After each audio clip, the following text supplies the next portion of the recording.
So hi, good afternoon. And I came in between you and lunch all of a sudden. And I apologize for that. Actually, this has to happen a little earlier when the panel has to start. And I had to be a part of the panel and I arrived a little late. And then the next panel has shifted and all that has happened.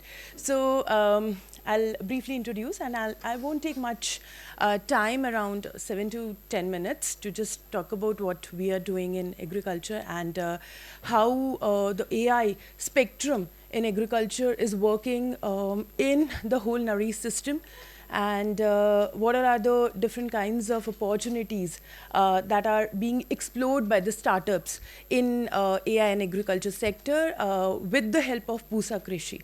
So I'm Agriti Sharma. I'm working as a scientist in Indian Agricultural Research Institute and taking care of the incubator that is named as Pusa Krishi at IRI as the CEO of the incubator. So we are basically working under three major dimensions. One is the intellectual property management, which is related to the patents or the copyrights or the designs, and you know about intellectual property, right? So that is what we are doing, and we have more than 27 disciplines in agriculture, out of which agricultural physics, agricultural physiology, and robotics are the core domains which are related to the theme of the event. And the second vertical is about technology commercialization, which might suit to many of the startups or many of the industrial players, where the technologies that are being developed at IRI are being commercialized to private players, and they are ultimately reaching out to the farmers with those technologies at market-driven prices. So we are not dealing into any kind of exclusive licensing. Rather, we are going to license the technologies through non-exclusive licensing, where we are giving the opportunity of serving the farmers to many of the private sector players with our technologies, because that is something which is needed by the farmers, that is being developed by the public funded money, and those need to reach to the farmers at a very quick and wider span. So because of which we are involving private parties and we are working under the PPP mode. So that is the second thing through which we every year more than 300 technologies we do commercialize, and so far we have more than 1,000 private players associated with us who have taken our technologies, reached out to the farmers, and they are making them benefited with the technologies of IRI. So that is the second aspect. Now the third aspect, which is majorly related to the theme of this particular event, that is agribusiness incubation. So far we have incubated more than 300 startups, and that is something out of which 40% startups are from the area of AI applications in agriculture. So if we talk about that, see, there are plenty of incubators who are currently working in the country. They are funded either by DBT or by DST through NST, DB, or we have a separate scheme for agriculture in which AI is the major focus, that is RKVY Raftar, which is governed by the Ministry of Agriculture and Farmers Welfare, where AI has been made a thrust area in which the startups should innovate, they should come, they should develop their solutions and all that stuff related to, the precision farming, whether that is precision farming, whether that is remote sensing, which is again coming to there's a mix and match kind of a sectoral landscape if you look into AI applications in agriculture, whether that is related to the traceability algorithms or the traceability solutions that are being developed, whether they are based upon the blockchain technology, or the traceability of the fresh produce which is going to the market, or if we are talking about the bioselling platforms which are again using the AI based mapping of the areas and all. Then if we are talking about hyperspectral imaging or the satellite imagery, so there are a whole gamut of technologies and the areas that are there to be explored by this particular domain startups.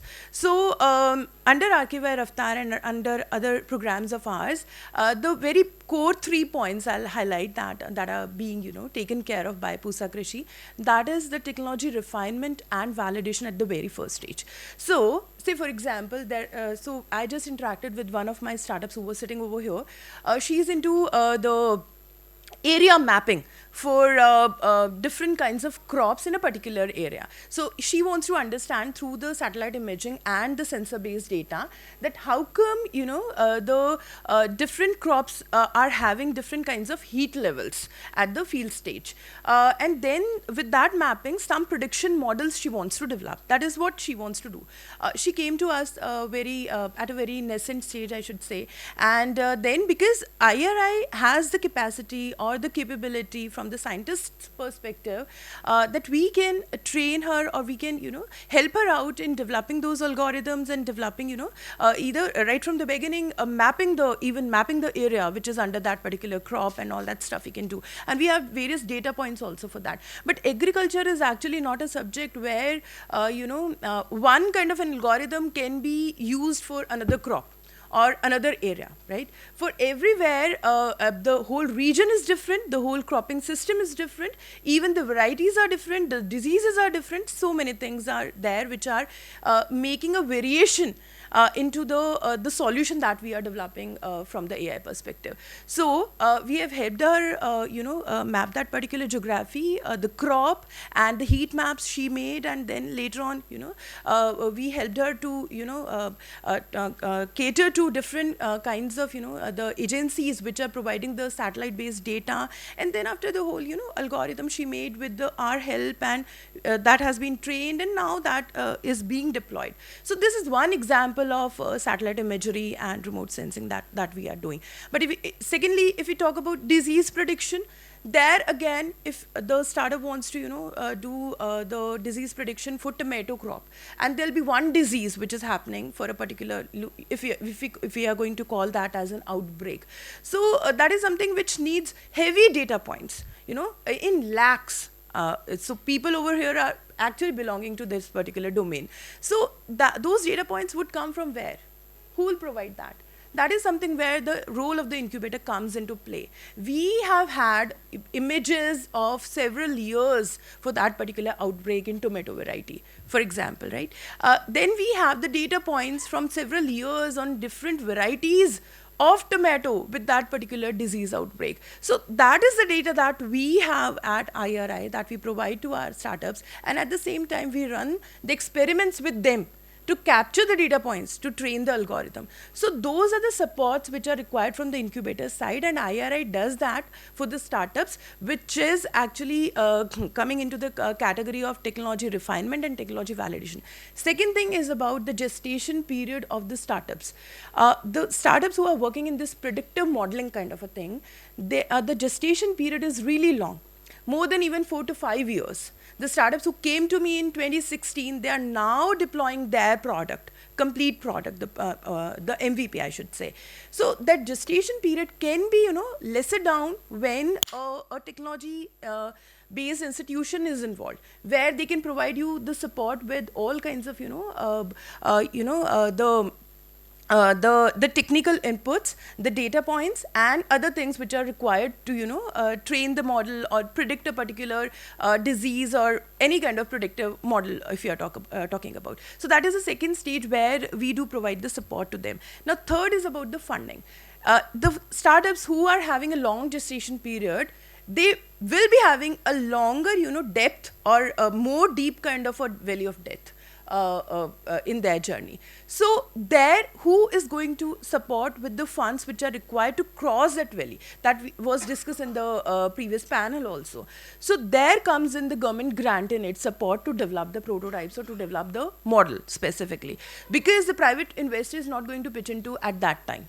The private investor would be needing, and we are interconnect with plenty of private investors also. We are on the board of them, and we are discussing our solutions with them. We are regularly pitching and showcasing our startups. Like just yesterday only, I've showcased 7 of my startups through Social Alpha, which is supported by Bill and Melinda Gates Foundation. So that is something that we are doing for our startups. So plenty of resources we are trying to explore so that our startups can get that much of benefit that we can make make them to get. And over here, the government grants, that is around of 25 lakhs or something, and there are separate other government grants also who are, given by DST and BIRAC, and they all are there. So BIRAC doesn't, support in AI-based things, but yes, if they are related to, say for example, bioinformatics. So bioinformatics, definitely that is a combination of biology and informatics. So here we are coming into picture where BIRAC can also fund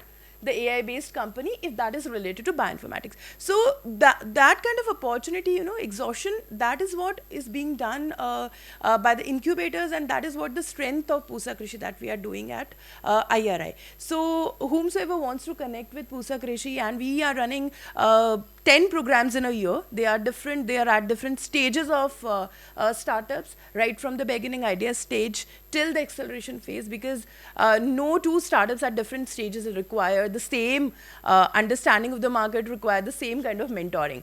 That is something which is different for every startup. So need-based programs are there. You can connect with us, and we have a strength of more than 500 scientists working in agriculture. IRI is the biggest institution in agriculture in India, and that strength is something which is paying off Pusa Krishi, having these many startups who have raised funding of more than 179 million US dollars in a combined, evaluation, if I'll talk about. So you can connect with me, or you can reach out to us in our office at Pusa Krishi in Pusa. Thank you so very much.